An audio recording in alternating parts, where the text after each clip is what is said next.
എല്ലാ ദിവസവും എഴുന്നേൽക്കുമ്പം 24/7 pain complaint ചെയ്യുന്ന ആൾക്കാരാണ് മിക്കവരും. പക്ഷേ ഈ വേദനയുടെ റീസൺ എന്താണ്? എന്തുകൊണ്ടാണ് നമുക്ക് വേദന വരുന്നത് ശരീരത്തിൽ? അപ്പോൾ അത് തലവേദനയാകാം, മുട്ടുവേദനയാവാം, നടുവേദനയാകാം, ചെസ്റ്റ് പെയിൻ ആകാം. It can be anywhere in the body. ഇതൊരു ഫിസിക്കൽ പെയിൻ അല്ല, ഇതൊരു സൈക്കോളജിക്കൽ പെയിൻ ആണ്. അതായത് സൈക്കോസൊമാറ്റിക് ബാക്ക് പെയിൻ എന്ന് വേണമെങ്കിൽ നമുക്ക് പറയാം.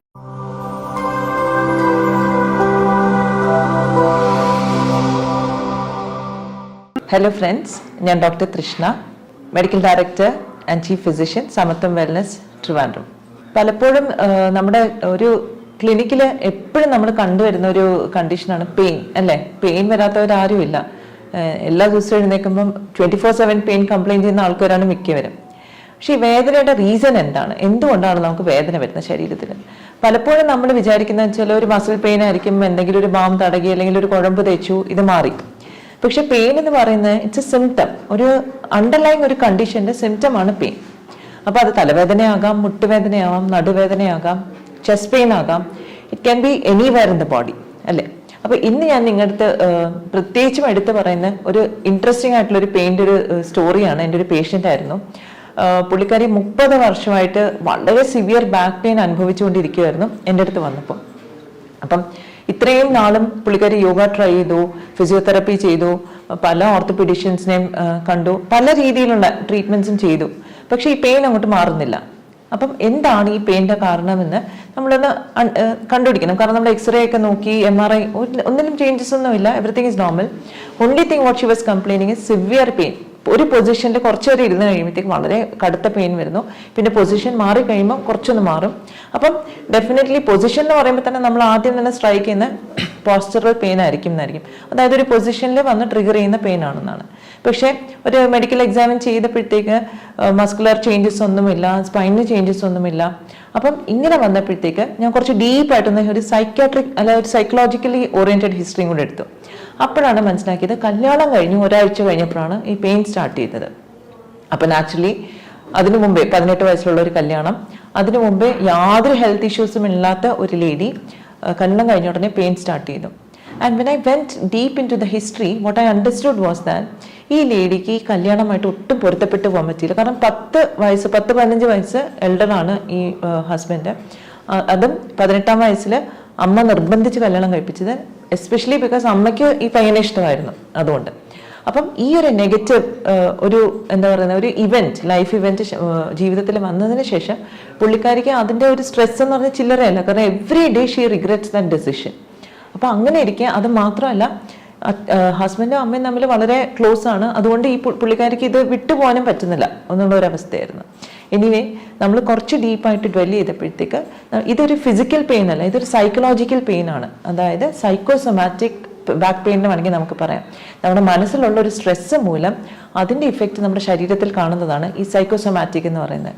എനിക്കൊന്ന് മിക്കവർക്കും ഇങ്ങനത്തെ കണ്ടീഷൻസ് വരാറുണ്ട്. നമ്മൾ പണ്ടൊക്കെ ചില അമ്മച്ചിമാരെയൊക്കെ കണ്ടിട്ടുണ്ട്, പെട്ടെന്ന് എന്തെങ്കിലും, എനിക്കൊന്ന് ഈവൻ മൂവീസിൽ നമ്മൾ കാണാറുണ്ട്, എന്താ പറയുന്നത്, പെട്ടെന്നൊരു ന്യൂസ് കേൾക്കുമ്പോഴത്തേക്ക് തളർന്നു വീഴുന്നു, അല്ലെങ്കിൽ ഹാർട്ട് അറ്റാക്ക് വരുന്ന, all those things you know. And ഞങ്ങൾക്ക് കുട്ടിക്കാലത്ത് വിചാരിക്കുന്നത് ഇറ്റ് വാസ് സോ ഡ്രമാറ്റിക്. പക്ഷെ actually this can really happen because നമ്മുടെ മനസ്സിലുള്ള എന്ത് സ്ട്രെസ് ഉണ്ടെങ്കിലും അത് നമ്മുടെ ശരീരത്തിൽ ഒരു സ്ട്രെസ് ഹോർമോൺസിനെ റിലീസ് ചെയ്യും. അതായത് മനസ്സിലെ ടെൻഷൻസ് വരികയാണെങ്കിൽ അത് നമ്മുടെ തലച്ചോറ്, because mind is what the nervous system.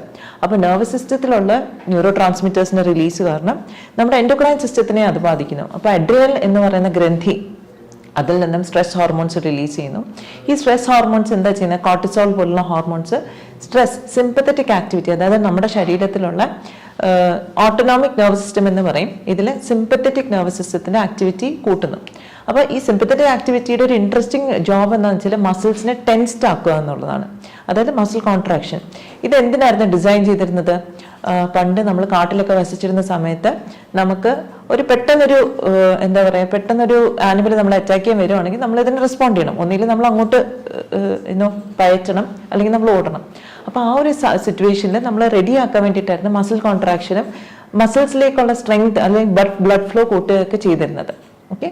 പക്ഷേ ഇപ്പം നമ്മുടെ സിറ്റുവേഷന് നമുക്ക് ഇങ്ങനെ ആനിമൽ വന്ന് നമ്മുടെ മുമ്പിൽ പെടുന്ന സിറ്റുവേഷൻ ഒന്നുമില്ല. പക്ഷെ ഒരു ക്രോണിക് സ്ട്രെസ് എപ്പോഴും നമ്മുടെ മനസ്സിലുണ്ട്. അതായത് എന്തെങ്കിലും ഒരു കാരണം നമുക്ക് ഇഷ്ടപ്പെടുന്നില്ലെങ്കിൽ അത് 24/7 നമ്മൾ ഇറിറ്റേറ്റ് ചെയ്യുന്ന ഒരു സിറ്റുവേഷനിലേക്കാണ് നമ്മൾ പോകുന്നത്. അപ്പോൾ ആ ക്രോണിക് സ്ട്രെസ് മുതൽ ഈ സ്ട്രെസ് ഹോർമോൺസ് കണ്ടിന്യൂസ് ആയിട്ട് നമ്മൾ ബ്ലഡിൽ എലിവേറ്റഡ് ആയിട്ട് നിൽക്കുന്നു. Naturally the response is contraction of muscles. അപ്പോൾ അതുകൊണ്ട് തന്നെ നമുക്ക് ഈ കോൺട്രാക്ഷൻ ഓഫ് മസിൽസ് നമുക്ക് മസിൽ റിലാക്സൻസ് വേണമെങ്കിൽ കൊടുത്ത് റിലാക്സ് ചെയ്യിപ്പിക്കാം. പക്ഷേ that will be A temporary thing. അപ്പം നമ്മൾ എന്താണ് അഡ്രസ്സ് ചെയ്യേണ്ടത്? ഈ മനസ്സിലുള്ള ടെൻഷനെയാണ് നമ്മൾ അഡ്രസ്സ് ചെയ്യേണ്ടത്.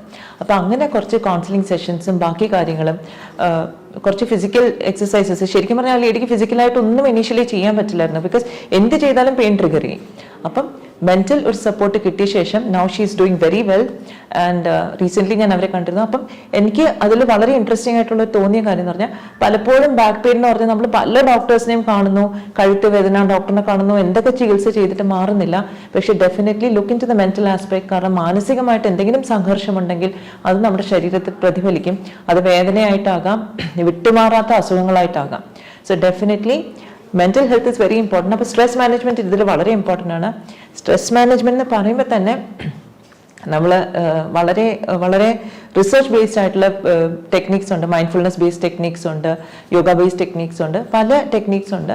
അപ്പം we can just start with simple techniques. നമ്മുടെ വീട്ടിൽ തന്നെ നമുക്ക് ചെയ്യാവുന്ന ടെക്നിക്ക് എന്താണെന്ന് വെച്ചാൽ നമുക്ക് ബ്രെത്ത് അവയർനെസ് എന്നുള്ളതാണ്. അതായത് ശ്വാസത്തിൽ നമ്മൾ ശ്രദ്ധിക്കുക. പക്ഷേ ഈ ശ്വാസത്തെ ശ്രദ്ധിക്കാതിരിക്കുമ്പോൾ എന്ത് പറ്റുന്ന പറയട്ടെ, ഈ ചിന്ത ഇങ്ങനെ കൂടുതൽ വരും, നമ്മളിങ്ങനെ കൂടുതൽ അലട്ടും. അപ്പോൾ അതുകൊണ്ട് തന്നെ നമ്മൾ ഇനീഷ്യലി ഒരു ഗൈഡഡ് ആയിട്ട് ഒരാളുടെ സഹായത്തോടുകൂടെ ചെയ്യുന്നതായിരിക്കും നല്ലത്. ഒരു നമുക്ക് സ്വയം ചെയ്യാൻ പറ്റുന്ന ഒരു പര്യാപ്തമാകുന്ന ഒരു സമയം വരെ ഗൈഡഡ് ആയിട്ട് ചെയ്യുക. അതിനുശേഷം maybe you will be able to do it on your own. അപ്പം ഡെഫിനറ്റ്ലി ഈ മെഡിറ്റേഷൻ പ്രാക്ടീസ് വളരെ ഇഫക്റ്റീവാണ്.